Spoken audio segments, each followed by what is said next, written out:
Aktiveringen af immunforsvaret begynder typisk, når en patogen trænger ind i kroppen. Hvis en makrofag støder på dette antigen, vil det omkredse, bearbejde og vise antigenets fragmenter på sin overflade. Makrofager med antigenfragmenter vist på overfladen kaldes antigenpræsenterende celler. En antigenpræsenterende makrofag reagerer med en T-hjælpercelle, der kan genkende dette samme antigen. Mens det reagerer, frigiver makrofagen et kemisk alarmsignal kaldet interleukin 1, som stimulerer T-hjælpercellen til at udskille interleukin 2. Interleukin 2 forårsager spredningen af bestemte cellegiftige T-celler og B-celler.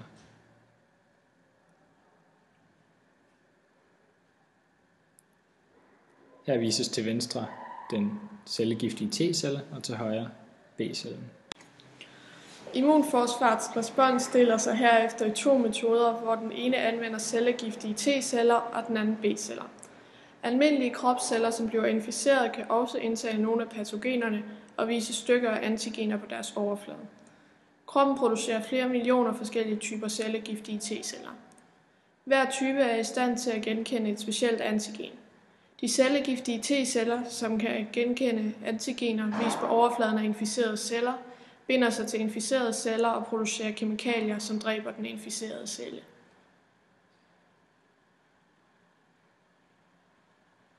De inficerede cellers død resulterer i ødelæggelsen af patogenet. B-celler findes også i millionvis af forskellige typer, som hver er i stand til at genkende et specielt antigen. Når B-celler bliver aktiveret af T-hjælpeceller, deler de sig til plasmaceller.